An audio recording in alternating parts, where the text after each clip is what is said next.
Thank you for bearing with the technical difficulties as we attempted to get the second live casted edition of You Don't Have to Yell on the web. I am your host, as always, Dan Sally, and with me, I have Mitch Randall of National Ranked Choice Voting, which can be found at breaktheduopoly.org. Mitch, how are you? Good. How are you? Thank you. Thanks for having me on. No, thanks for coming on. I have to ask, how was the move? I'm still in the middle of it. Yeah, you know, to give everyone on the web an idea as to what a total pain in the ass I can be, Mitch and I were trying to figure out a time. I've actually been really psyched to talk to you, Mitch, since our first interaction, and really psyched to get this going. And so the thing that was delaying it is that Mitch was moving. So he said, well, I'm going to be moving and I'm going to be in my new place on Sunday. And so I'm like, oh yeah, how about Monday? Like, not even thinking, you could be like sitting there with like moving boxes behind you. Maybe the internet isn't set up. Maybe you had to do this in a Starbucks. So thank you, Mitch, for bearing with me and with my extreme forwardness. Yeah. So it's funny. I can't remember how I found your organization, but I remember clicking on the link and looking and reading it and being like, where have you been all my life? And I think I might have said that in the first email I sent you guys, actually. So for the folks who are listening, can you just tell us what the mission of your organization is? Oh yeah. Well, I mean, we're stuck right now in an oligarchy, right? And according to Chris Hedges, when you're in oligarchy, you either have tyranny or revolution.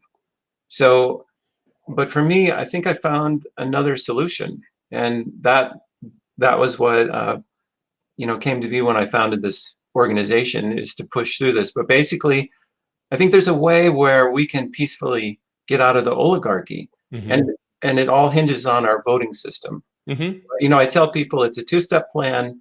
The first thing is to change our voting system, and then the second thing is to vote people in. But to us, our voting system, the voting system that we're going to put in there, is really just a means to an end. I mean, if it were dancing on the table naked, I say, we would do that. Yeah. Whatever it takes, because what we want to do is by 2024, we want to get new representation in, like sweeping new representation, because I'm tired of the Democrats and Republicans. So that's kind of like the short version of what we're up to. But we actually found a plan that can do it. So that's the whole trick. Yeah. And now, how'd you get, before we get into the plan, which is really cool, how'd you get into this? How'd you come across the plan?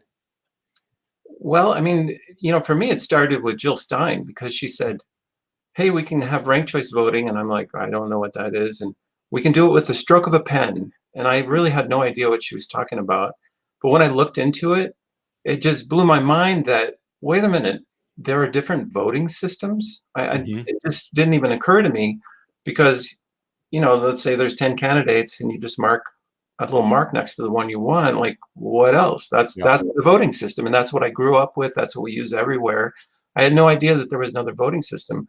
But when I saw that there's something called ranked choice voting, and then I saw what it is, it was kind of like mind blow, because I started to realize, oh my God, look what this one does compared to when you can compare A to B and one of them actually works, and you see how dysfunctional the other one is. It was very, very enlightening. And as months went on and whatever, it just it has just become more and more clear how dysfunctional our voting system is. And I can tell you more about that later, because there's some crazy stuff about it.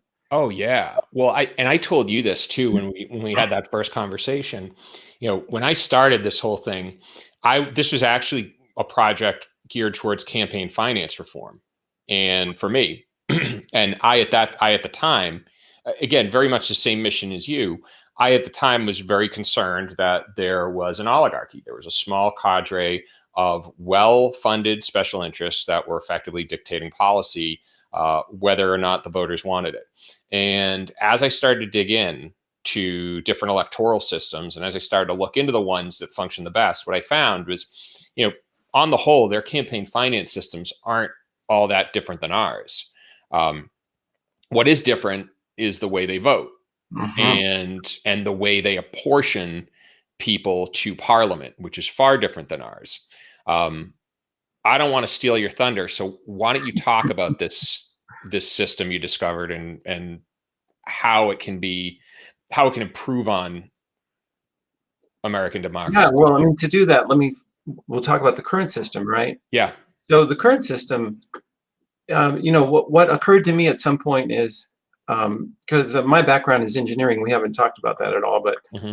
my background is engineering, so I'm into systems. I'm into like how things work, the mechanics of a system, and it occurred to me that because of our voting system, you're guaranteed to have two parties. So that's just going to naturally happen. But Hmm. because there's two parties, and that's because of vote splitting. In other words, I mean, I can just go through it really quick, but let's say there are two parties and a third one wants to enter. And we do this every election. There's always a third party that you want to vote for, but you can't. And the reason you can't vote for it is because it's going to take a vote away from the candidate that sucks, but you at least like them a little bit better. Yeah.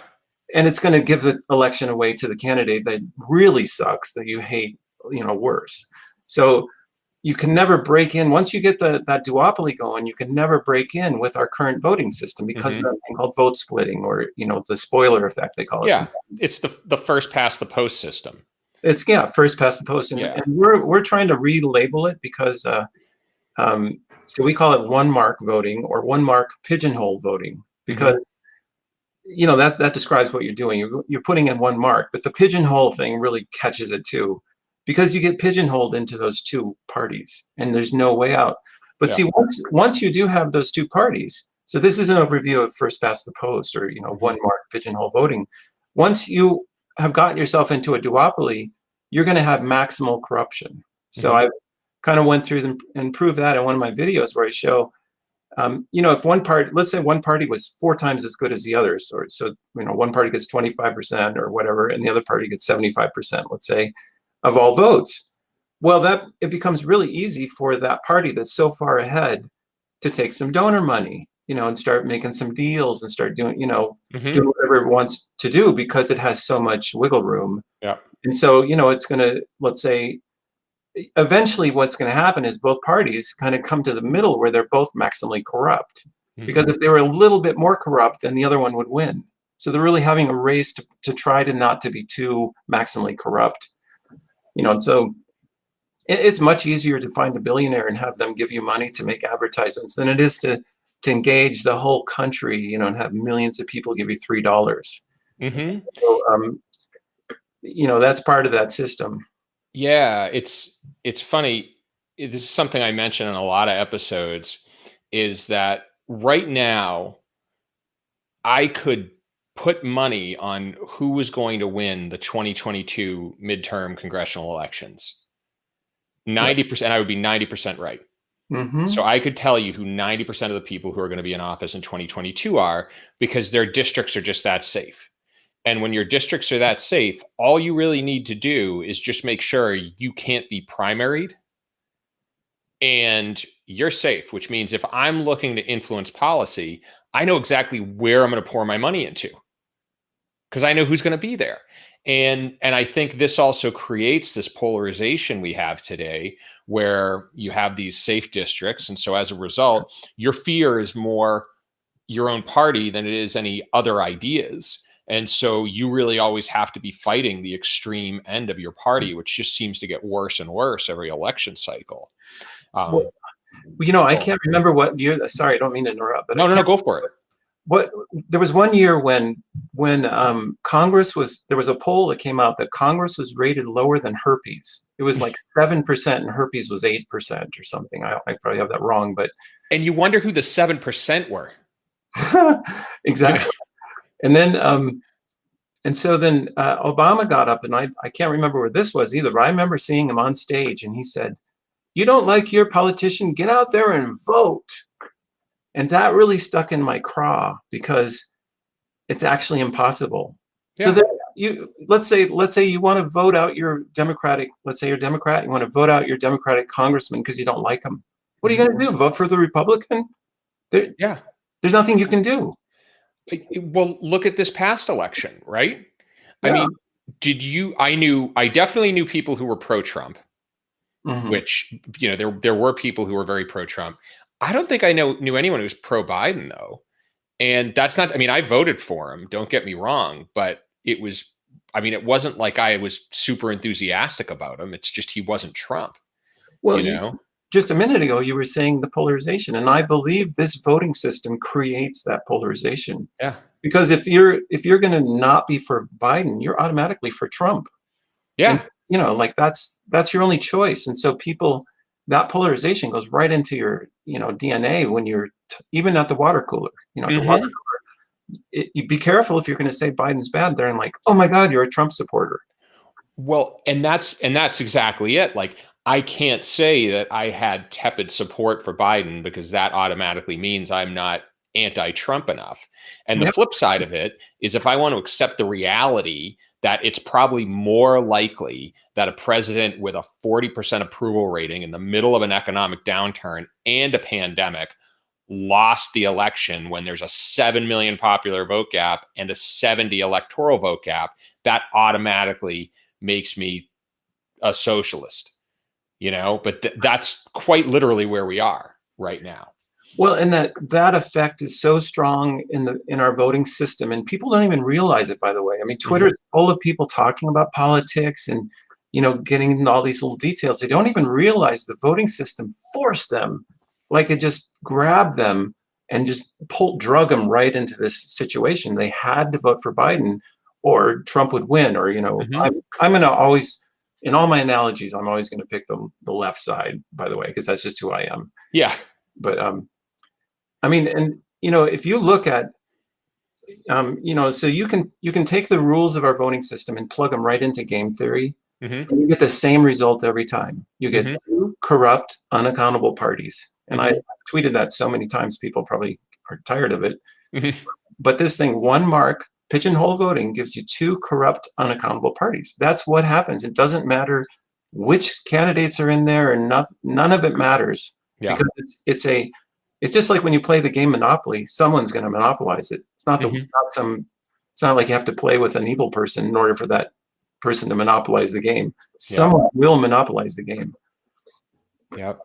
And so, you know, keeping that in mind, then, so what's your alternative then?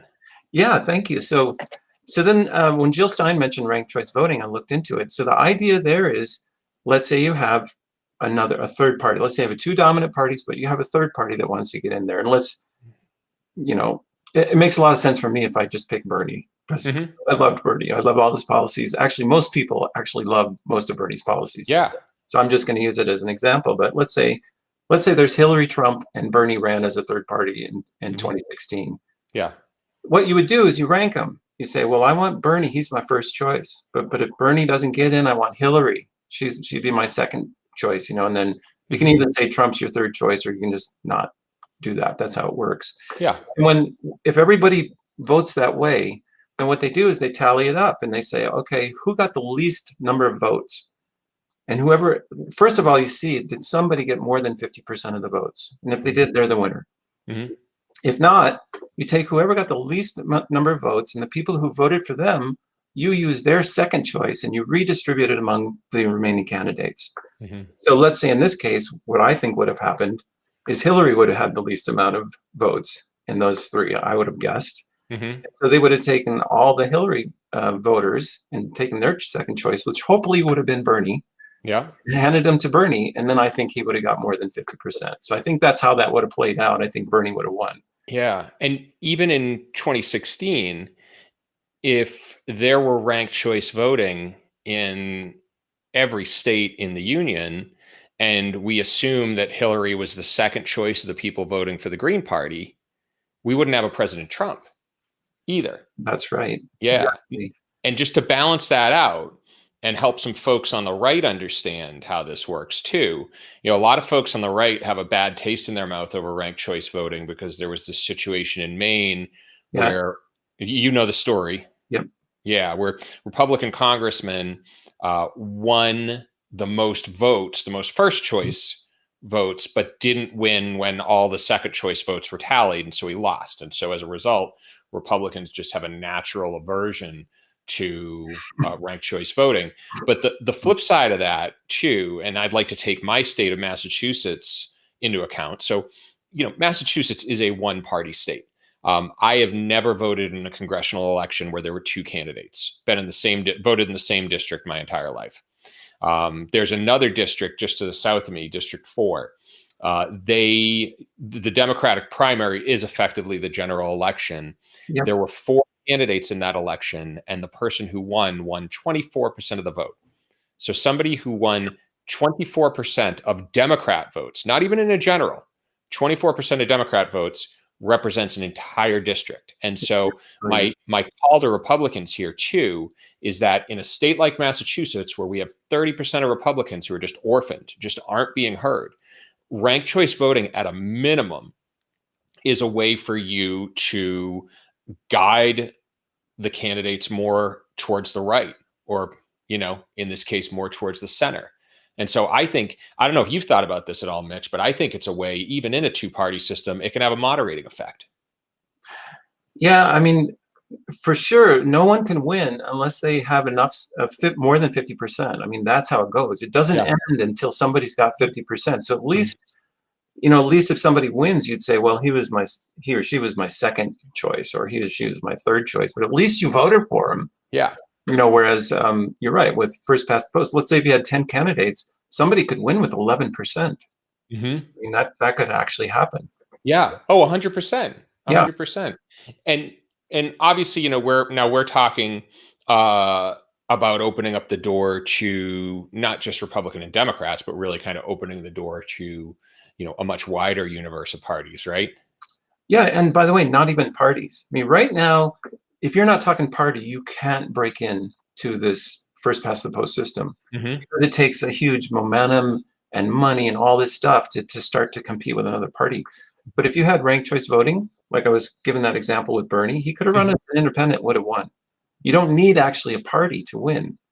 So, I mean, that's, I was just adding to what you're saying, because not only does it allow another party in, it even allows individuals in, Yeah. Yeah, it really kind of brings us back to the citizen democracy that we were. That's right. We were designed to be. And so with the focus of the org, though, isn't necessarily on all elections, correct? It's more focused on the federal. Can you explain that a little bit? Yeah, well, that gets into, so there's a couple things. For one thing, we have really, our organization is 2 things, by the way, because right now I've seen there's actually, several states are trying to get ranked choice voting, right? And they're have ground games, ground, like people are getting petitions and trying to get ranked choice voting onto the referendum ballots, right? So, and in fact, Massachusetts just did that, and they actually lost. Yeah, they did lose. Alaska actually did it and got through. So now we have Alaska and Maine have ranked choice voting. So there's that, but we're doing something a little different. And again, like I mentioned, the way we're looking at it, it's just a means to an end. We want a system that allows you that breaks the spoiler effect, to allow you to get a new candidate in or new candidates, and actually sweeping new candidates in for 2024, right? That's really our goal. But the reason that we're on ranked choice voting is because it does achieve that goal. But there's also so many ground games right now for getting referendums through, and then also, and what we're planning on doing is using referendums. But now only 26 states have the ability to have referendum. So that means 24 states don't have that. And so we use an interstate pact. And the interstate pact forms 2 purposes. One is, and what it is let's say that 3 states are in the interstate pact. It means that when they vote for the president, so this is only specific to the president, they'll get ranked choice voting for, let's say, everything from city council all the way up to their governor. For the federal election, they're going to combine the ranked choice results with the other states in the pact, and then those will all add up to. All those states in the pact will put all their electoral delegates towards that candidate that wins the combined ranked choice voting. Okay. So it's kind of a subtlety, but it's very important, because if right now, if a whole bunch of states just got ranked choice voting, we Mhm. still have vote splitting in the electoral delegates for the presidential election. Mhm. So my personal goal, and I mean, I shouldn't make it personal because everybody needs this, but Yeah. I want to make the Republicans and the Democrats irrelevant. In Mhm. my mind, for the last 160 years, they have proven way beyond a shadow of a doubt that they're not up to the task of governing this country. Like Mhm. for one thing, they didn't introduce ranked choice voting for 160 years. Mhm. And they know darn well that our system right now, it has a really strong bias towards those two parties. In other words, if it weren't for the vote splitting effect, something different would have happened to the Democrats and Republicans. They're just Yeah. skating along on that system, and they're able to get by with so much, evil, basically. Um, Mhm. but I kind of lost track of your question because there was a whole bunch of things in there. Yeah. And I'm thinking as I'm listening to you talk, it like almost sounds like you're moving more towards a national popular vote in a way. It's very much like that. It's very much like that. But the thing is, it's really essential to have that interstate pact in order to affect the presidential election. Mhm. But it does another thing, and which is an important part of what we're trying to do. Yeah. It incentivizes the 24 states who don't have who don't have referendum to get them involved in the interstate pact. Mhm. Because what's going to happen is, let's say, for example, enough states, just the 26 states that I mentioned that have referendum. Mhm. So this could happen. In fact, we're planning on this. So in a couple of years, when the 2022 elections come, we can have enough signatures in 26 states that ranked choice voting, national ranked choice voting, will be on a referendum in all 26 states, and then we can vote those in during Mhm. the 2022 election. That would mean 26 states would have national ranked choice voting. But what about the other 24 states? But anyway, those 26 states account for 208 electoral delegates. So Mhm. that's not a big deal. Yeah. Um, Yeah. but if we can get a few more of those other states, that's actually 270. Let's say we hit 270 electoral delegates worth of states that have national ranked choice voting. Mhm. It kind of puts the states that aren't in the pact in kind of a weird position because Mhm. they no longer have control of the presidential election. Yeah. Yeah. And I guess one question I have for you is, one of the big obstacles that we've had to a national popular vote are a lot of states don't necessarily want to give up the power of that electoral vote or that electoral sway. Yeah. Have you encountered that yet, or no? Well, again, so there's two parts of our task here, and very kind of distinct. One of them is to the mechanics of getting all this to happen, right? There's got to be a bunch of signatures, done in states. There has to be a bunch of laws written, for the referendum. All Hmm. these things have to happen so that it can get on the ballot, and that's a ground game, that involves a movement and a lot of people doing a lot of activities. Yeah. The other part is just the communication to, the messaging and getting the word out. Hmm. I feel that these other ranked choice voting um, organizations and whatever that have been pushing this, and I just don't think they're doing a good job of really nailing down what's the problem and what is Hmm. the solution. And like if you talk to people, well, if you look at the messaging, you hear stuff like, ranked choice voting is, people like it, or you'll see, like they're happy because they have more choices, or you hear, I haven't looked at all the messaging, but that's the kind of thing I've been hearing. Or if there's a runoff, it saves money because Yeah. it can handle a runoff. But when I look at it, I say we don't even have democracy. Ranked choice voting gives us democracy. Yeah. Well, and I think part of the reason might be timing too, because a lot of the ranked choice voting advocates and a lot of the folks who've advocated for things like proportional representation, which this podcast is built around, Hmm. um, were also doing so at a time when the government was more representative, I think, of the will of the people. And you have to go back for that. Um, and I think we're at a time now where things have reached just such a fever pitch that I think a lot of people understand that our choice is either electoral reform or civil war, quite literally. Yeah, exactly. And Right. and I'm not saying that like dramatically. The reality is right now the objective of both parties is to just own the other party. The objective of both parties is to own every chamber of government, and in their opinion, the other party is literally a threat to the stability of the country. And people, whether they know it or not, are advocating for one party rule. That's a really dangerous spot to be in. I mean, a lot of people argue it is one party rule. Yeah. But this is the perfect time I want to tell you about. So we're working on a paper right now, and the results are pretty striking. So what we did is we took, in 1860 they had an election, and it put the Republican Party replaced the Whig Party, and it became Republican and Democrat. Yes. In 1860, right? Yes. So what I did is, that was 160 years ago. So what we did is we just took all the you can go through each election, you can say how many people voted for Democrats and Republicans and how many people voted for not Democrats and Republicans. So we just split it up that way, right? And over 160 years, which is 40 elections, over 40 elections, presidential elections, the percentage of people that voted outside of the Democrats and Republicans is 5%. So, and what we're doing in the paper right now is we're proposing, like, here's all the possible reasons that could possibly happen, but really none of them really stick at all. I mean, are Democrats and Republicans really that good that they got 95% of all votes for 160 years?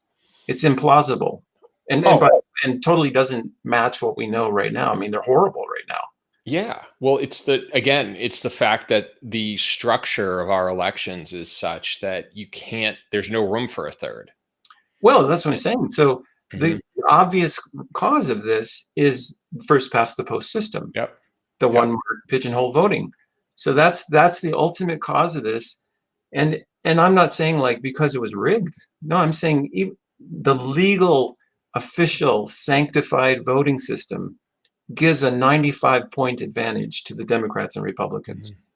So I mean, I don't know, like when I discovered this, or kind of looked at it in this way, this quantitative way, and you can make that statement because it's statistically true. We looked at it. So 95% or a 95-point advantage goes to the Democrats and Republicans because of this vote splitting effect from first past the post. And that's what you're up against. If you're a third party and you're saying, hey, let's fight the Democrats and Republicans, that's what you're looking at. They have a 95-point advantage. To me, that's like completely a showstopper. I mean, there's people that are, very excited about the fact that a truck drove down from New York to Pennsylvania with a bunch of ballots in it, and that's election fraud. I think, what is that? 0.1% of possible ballots, or what kind of number is that? And at the same time, right in front of our face, there's a 95-point advantage going to the Democrats and Republicans because of our voting system. Yeah. Well, here's an interesting little statistic for you as well, is that if you account for voter turnout, the president or the person who won the most of the popular vote was Barack Obama. I think still, even after this last election. Okay. And he only won by 33% of voters. Because even in a presidential election, even in the most talked about, most popular election in America, voter turnout usually hovers between 50 and 60%. It's abysmally low. Yeah, it's abysmally low. Yeah. Right. And a lot of it, and if you look, there's this U, right? And in terms of voter turnout, and on either side, you've got the highest level of voter turnout. As you get more and more extreme, your likelihood of voting goes up dramatically. Right. Yep. Moderates far less. Well, I mean, for one thing, the effect that we saw with this 95-point advantage is exactly what you see when you just look at first past the post as a game theory problem. And that's exactly what you get, right? And then what you're saying also just fits right into the pattern. I mean, of course, everybody. I mean, we can't put it into words. We can't quantify it, but everybody knows. Why would I even vote? It's not Yeah. working. Like everybody just knows it. You feel it. Like, what am I going to vote for those two people? I don't like either one of them. And you know darn well that one of the third parties. I mean, there's multiple parties, right? There was 15, I think, possible presidential candidates on my ballot in Hmm. Colorado, right? But I mean, for sure, none of them are going to win except it's either going to be Trump or Biden. You just know that. Everybody knows that. Yeah. I Well, mean, that's just the calculus of it, and that's just the result of it. So, I mean, yeah. Well, and I mean, there are folks who, again, getting back to Massachusetts, I think it was like 30% voted for Trump or something to that effect. And that's 30% who knew they had a 0% chance of having their vote heard. And so you can yeah, only imagine what voter turnout would look like if people knew that they might actually have an impact on the election. And if ex- they knew they could vote their conscience as well. exactly right. I mean, uh, um, I can't even imagine. I think I heard a thing that it's like 25% of voters are Republican, 25% are Democrat, and the rest don't vote. Yeah. I mean, it's a huge fraction that just don't vote. I mean, when you think of it that way, it's the non-voters completely could control the election, Oh, but they're completely disenfranchised. I mean, of course, they're probably the smart people, right? Because they know this is just a joke, basically. well, if you look at the coalitions too that make up the parties, they're typically people who are under some sort of real or perceived threat, And so if you are a minority, if you are LGBTQ, if Mhm. abortion is a primary issue for you, if guns is a primary issue for you, if you live in a rural former mill town that has seen economic devastation due to trade agreements, if you're in a union, these are the people who naturally gravitate and to the parties and become part of that coalition because they're really legitimately voting, for their interests. Mhm. And I think as a result, what happens is you get these coalitions of that these coalitions that really aren't built for compromise and aren't built for ideas. We don't have that marketplace of ideas that this country was designed to be. And it's all, and I don't know if you know this, Mitch.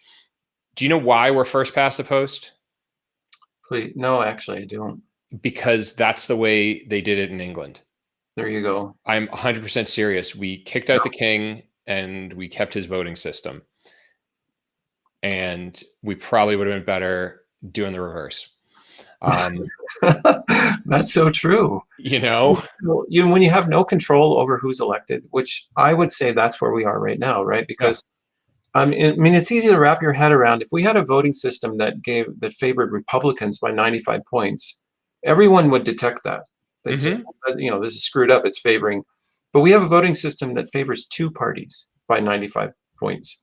So that, like, very kind of a little hard to wrap your head around because it feels like you still have some choice to vote between a Republican and a Democrat. And so we Yeah. still have a democracy. But that's not the case. No.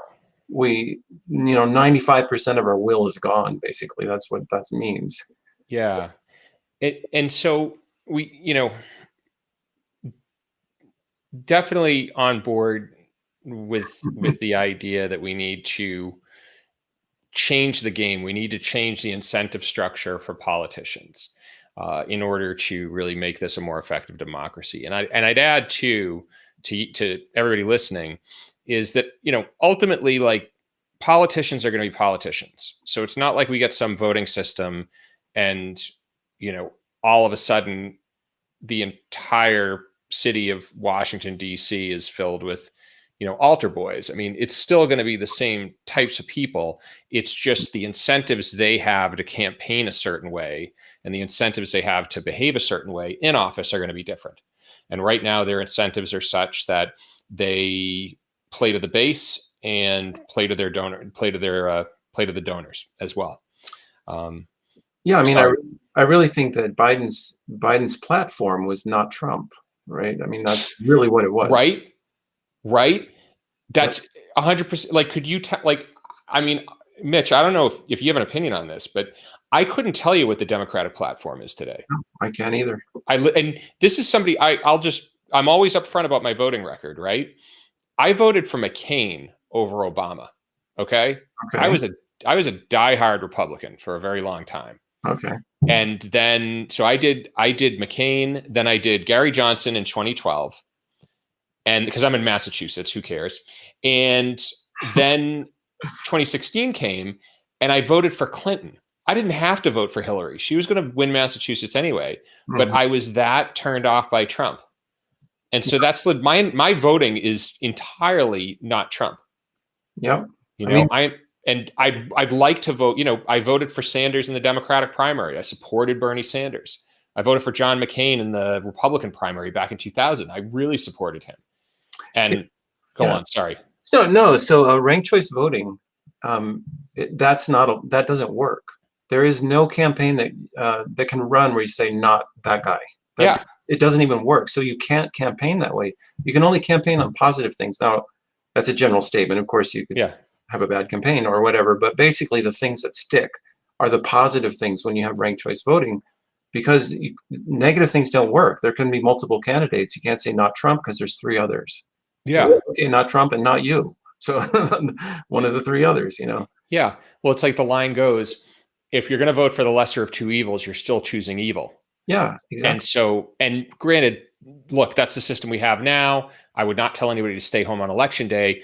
On the same token, why do we keep playing this over and over again? Why do we keep doing it this way? You know, So, oh, go on. Sorry. no, I'm sorry, I keep interrupting you, but like I have so much to say about that because there's a lot of, the vote shaming, right?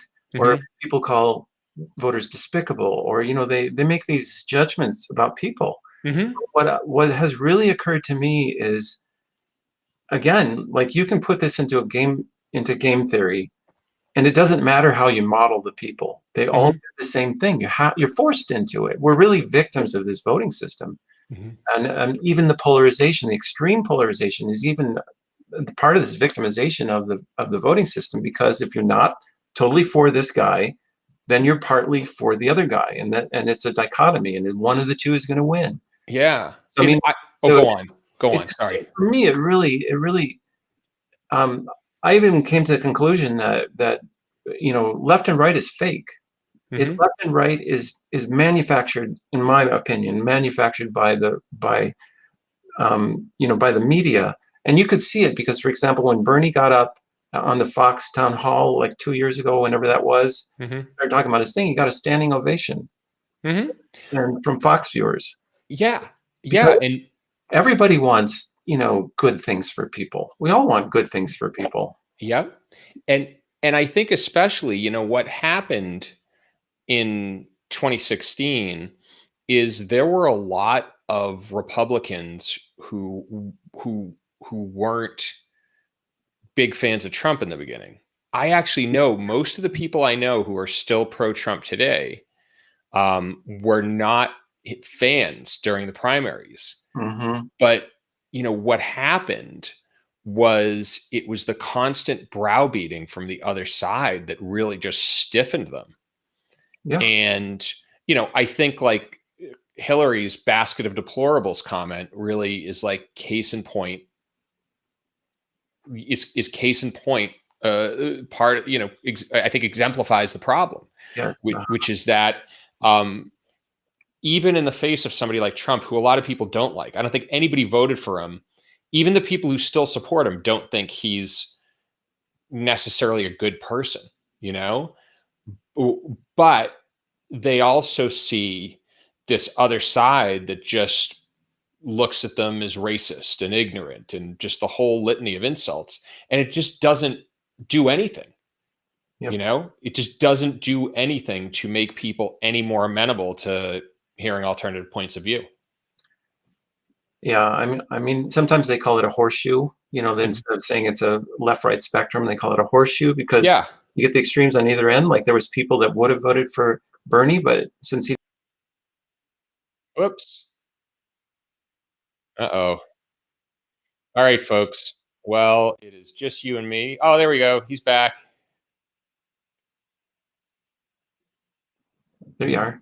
Hey, I lost you. You said the horseshoe. There were people who wanted to vote for Bernie, and then I could fill it in, but you go ahead. Yeah, I was going to say, because it's not a line, it's a horseshoe. But Yep. I actually think it's a spectrum. I think they have, here's left and right, which we're all used Mhm. to thinking about. But I think the spectrum is this. I think it's people versus corporations. And that Yeah. left-right stuff is just fake. That's just to divide us, to keep us distracted so we don't realize it's corporations dominating people. And it's always been that way. That's right. Always. I mean, Yep. to give you a little statistic, back in 1940, if you were a Democrat, you were in the party that was most likely to both support and oppose segregation. Oh, well, okay. Yeah, it's so they've always been these like mismatched coalitions. Huh. So maybe take us forward then. So let's just go to 2024. Whoops, let's just go to 2024, and your initiative is passed. Like, what do you see happening? What do you see changing? Yeah, okay. To get there, let's just say, like, we're in an oligarchy now. And what Yeah. does it mean? So back to this little thing I'm saying, like, there's people and there's corporations.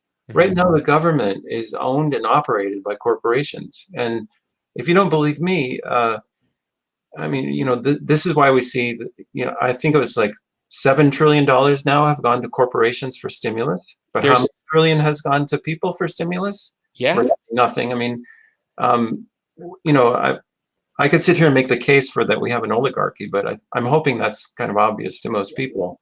If there's anybody watching this or listening to this who doesn't believe that or doesn't quite buy it, there's actually a study done by Princeton that Yes. you know it. Why don't you say it? Because Yeah, the 2014 study by Princeton, what they did is they took the last 20 years, it was some 1,800 policies that got passed. I'm sure that's what you're talking about, right? yeah, no, that's exactly it. Yeah. Exactly. And they took the all those things and they correlated them with popular opinion. So Hmm. what you would expect to see is if something was supported by 100% of the people, then its likelihood of that passing would be 100%. And if it's supported by 0% of the people, you'd expect to see that the likelihood of it passing is 0%. Hmm. What they saw is a flat line, meaning no Hmm. matter how much it's supported or disliked by the general population, it had about a 33% chance of passing. But they found, because they had different categories, one of them was general population, one of them was basically rich donor, the wealth class. Yeah. And the wealth class had that line. Like if they didn't want it, it did not get passed. If they Hmm. wanted it, pretty good chance of it getting passed. Yep. I mean, you're exactly right. I mean, that is basically scientific proof that we live in an oligarchy. We're not listened to. Our opinion doesn't matter. Yeah. I mean, literally. And And what that means, though, is so we had Bernie up there, and he was generating a lot of excitement. And I mean, for me, especially because he spoke things that would actually make a difference to me, like Medicare for all. I'm self-employed. I pay a huge amount of money for my mhm. insurance, and I have a $7,000 deductible. I mean, I don't even understand why I have insurance, except it's basically just catastrophic insurance, right? But it cost you me. you better hope you really get hurt. Yeah, exactly. You don't want to blow it on like a sprained ankle or something. Like, no. Let's get like appendicitis or a cardiac arrest or something Right. like that. Where you have, I mean, like free college, tuition-free college. You have, I guess, 90% of the people support free daycare. Oh yeah. I mean, that would affect so many people. Imagine all the single parents. What are you going to do? I mean, even in a couple situation where sometimes one person said, "Well, I can't even make enough money to count for the daycare. I just have to stay home because that's the best economical thing I can do." Yeah. And to frame this too, these issues in today's conversation, right? You go up and you say, "Well, I support free daycare," and automatically you've got folks on the right like, well, you just want free stuff, like holding up pictures of Hugo Chavez and crying socialism. Yeah. So there's stuff people want, and we're just not getting it because it's too easy for the major parties to label it as, either too red, too blue. I And mean, so, that blows my mind because it's so weird. It's like you have people in government, and then you have a government, mhm, and some others. Just a group of people who are trying to deal, trying to take care of the money that we give in taxes. That's all yeah, that government is supposed to be. It's supposed to be us. yeah, And of course, like we're going to take that money and we're going to figure out how to make it easy for the rest of us. That's what we're supposed to do. hmm, For some reason, they think no, we're supposed to take that money and give 740 billion to the military, hmm. to kill people in other countries. Like, Not even just take that money, borrow that money. there you go. Like they're not even I wish it was just taxes. Right. I wish. I mean, there was a great line by AOC who said, the stimulus is evidence that funding of programs like Medicare for All and the Green New Deal aren't a question of funding; it's a question of political will. Exactly. And that is, that is that's really kind of what we're dealing with now. And so I know I kind of got you off topic here. I was asking, like, what do you Well, not think? really, because Go because on. what I wanted to say was like Hmm. just to affirm that we have an oligarchy, and then affirm what it means. What it means is like there's the top 15 policies that people want that help Hmm. people, like just directly help people, like a UBI, universal basic income, Yep. seriously help people, like end homelessness. There's a bunch of like we could make a list and we could take a poll, and you find that like the top 15 things are not in either the Republican Party or the Democratic Party's platform. Hmm. So that's what an oligarchy means. And that's why it's not acceptable. I mean, one of the things the oligarchy doesn't really care about so much is our planet. Hmm. I mean, we want to save the planet. The oligarchy just wants to make money off of it. Yeah. Yeah.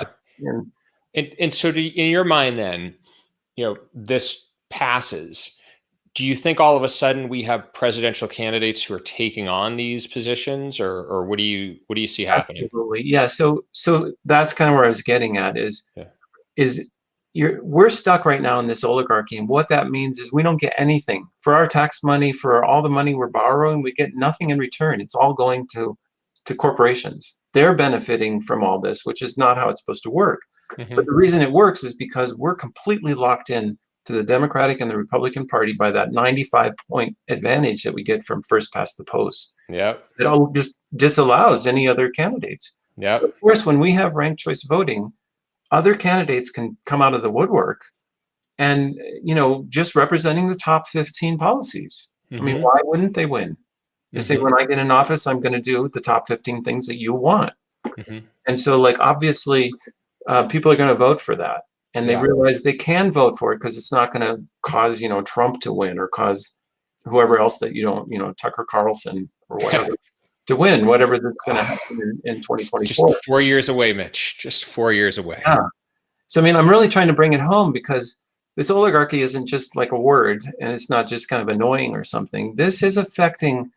I mean, one of the reasons that I'm in this is because everyone around me is suffering, including me. I mean, Mhm. I'm privileged. I'm a white male privileged. Yeah. I can't say I'm suffering so much, but everyone around me is suffering. I mean, I know younger people, there's no way that they could afford a house. They can barely afford an apartment.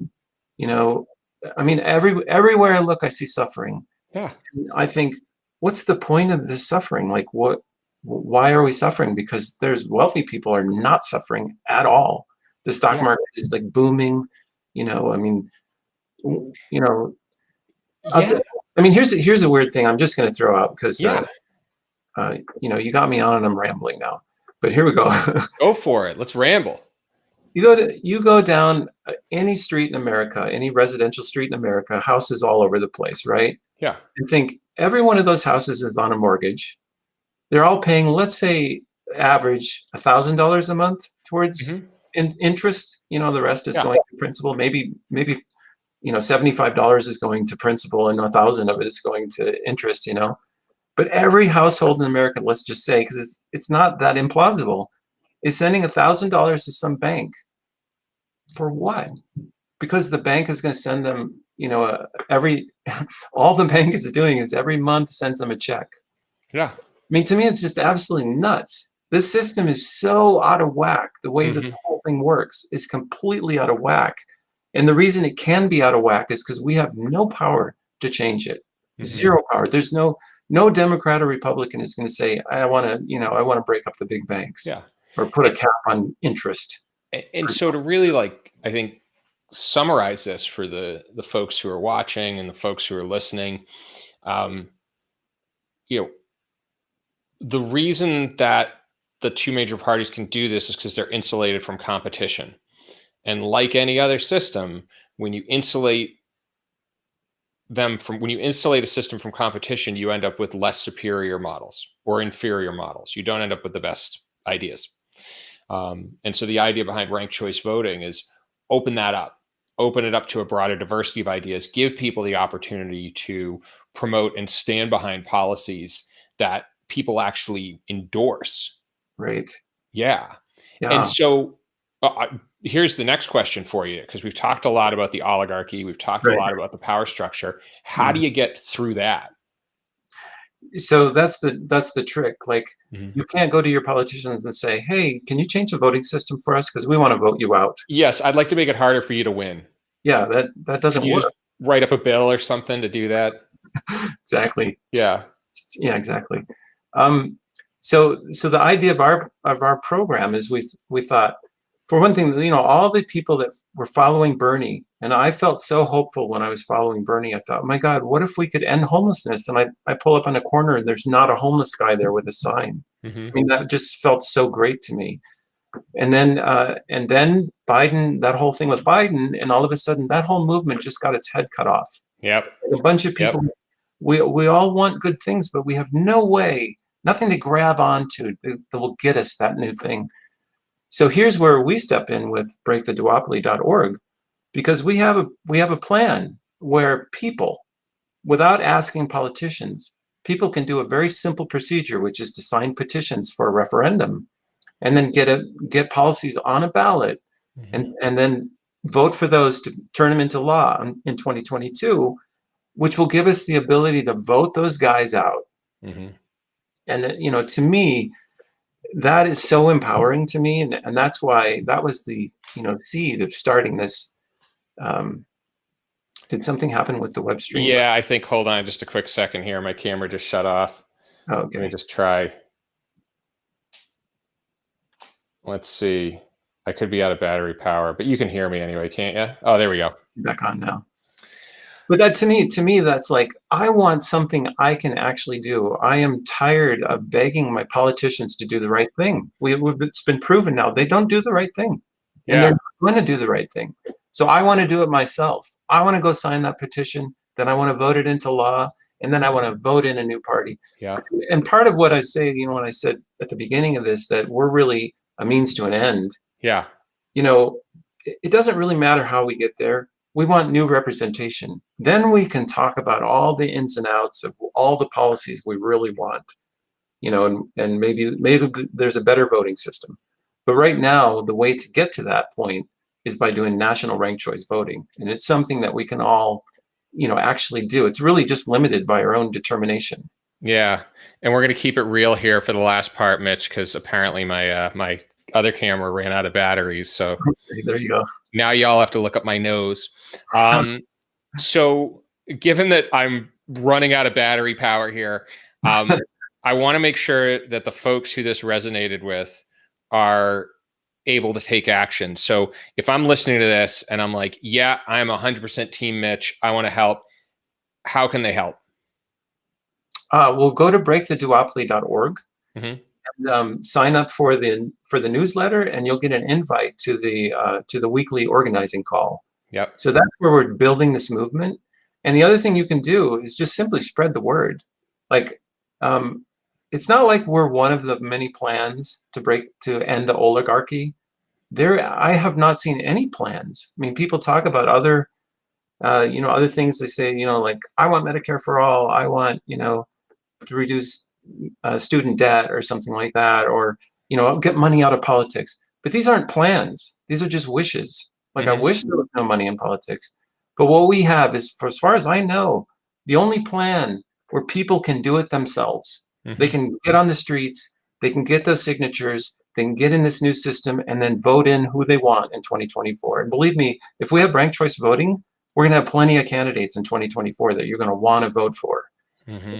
So that's what to do is, I would recommend getting on our mailing list and that will get you into our national organizing call, and we can get something done. Yeah. And again, for those who missed it the first time, the website is breaktheduopoly.org.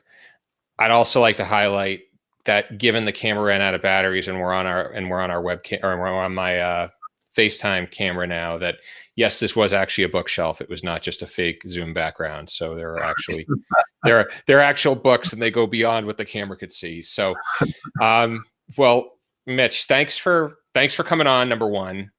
Number two, thank you for being tolerant of the comedy of errors that was our technical setup.